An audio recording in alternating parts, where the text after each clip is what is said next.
Hi everyone, welcome to my channel. My name is Ashmita and I hope you all are doing well. And I basically finished a while back the first episode of the K-drama Imitation. I started watching it from today. I just finished the first episode and I sort of wanted to share my immediate thoughts. I started this drama because, of course, it's because of 80s. The 80s artists are part of the cast, and is one of the main cast members over there.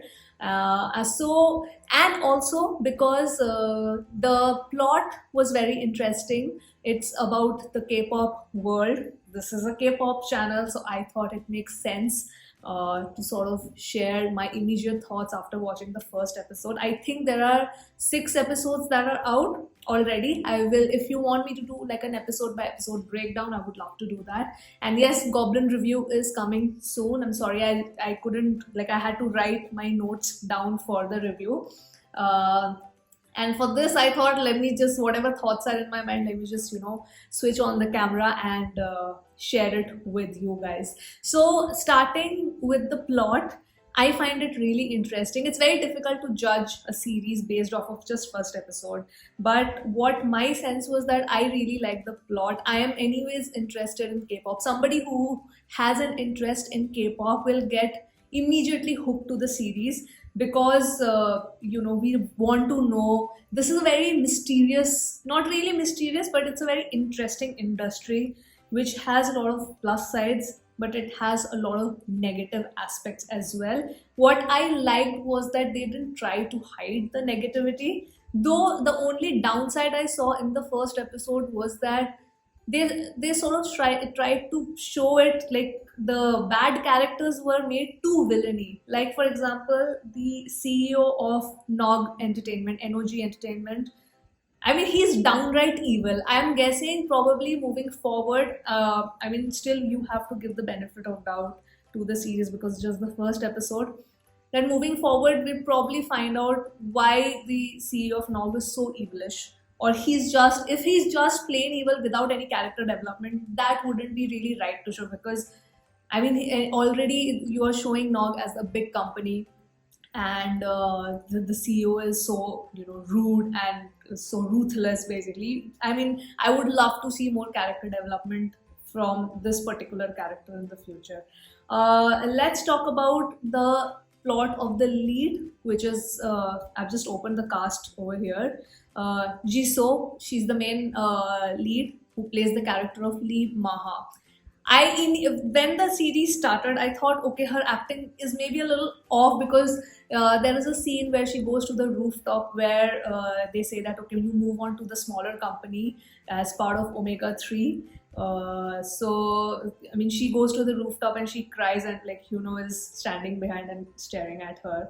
I thought that crying looked a little bit off to me, but then as this episode progressed, I found it like her acting was impressing me again and again. So I'm guessing moving forward, I will really end up liking this character, and we have to like this character because she's the lead. If we don't, as audience, we don't root for this character, I mean, it will not make any sense. The male lead, Ryok. I mean, Ryeok. Ryok. That's the name. I'm really sorry if I'm pronouncing it incorrectly. Very interesting character. He starts as an idol in the group, in the Nog company. The group name is Shax. The subtitle says Shax, but the fandom name is Finn. So I am guessing Shax is a weird name. I'm guessing uh, the name is Sharks. The group name is Sharks. And then there is a 3-year time skip where you see he has become a successful actor. So of course we will see the story and the chemistry unravel between these two characters, Maha and Ryong. Hyuno's character is the best friend, and his name in the series is Yujin. So he is, I don't know if he's still a trainee because it shows a 3-year time lead, but we see all these people like Songhwa is there, San was there, Hyuno was there. They were already trainees in this particular company. And then we have another person who is who is also an important character, but he goes missing. He plays the character of Hyunjo. Hyunjo, because he sort of, when their comeback happens, when Shark's comeback is happening, he sort of vanishes into thin air. So we still don't know. We'll find out in the second episode what is the deal with him. And of course, Sharks has become a more popular group after 3 years.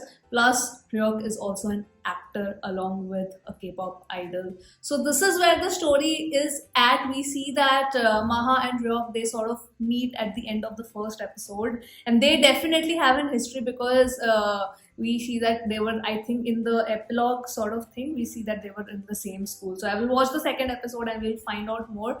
My thoughts on the first episode is that because I am interested in K-pop, I got hooked to the series. I mean, the first episode. For someone who has no interest in K-pop, that person, because I was trying to think it from a very neutral perspective. If I say show this drama, this particular thing to my husband, for example, who knows what K-pop is but is not into K-pop, would probably not find it that interesting. And that is the only drawback I thought that this episode had, that you need to weave a little bit more,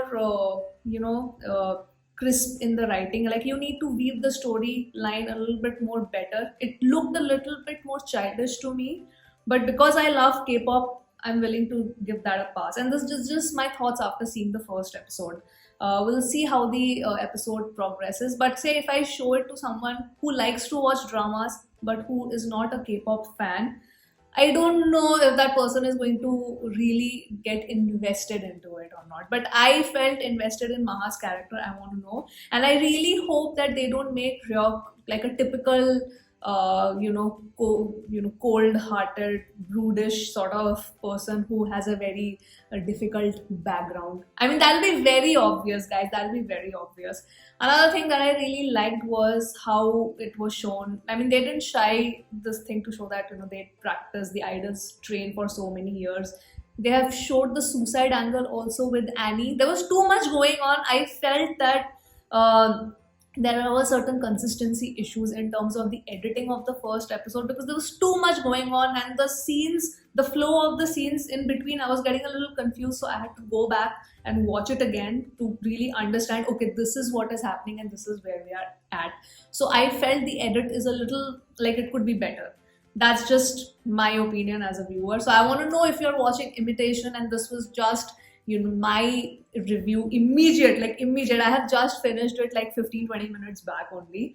So this is my immediate review of the first episode of Imitation. And if you want an episode by episode breakdown from me, do let me know. Like, once I finish the second episode, then I can share my thoughts with you.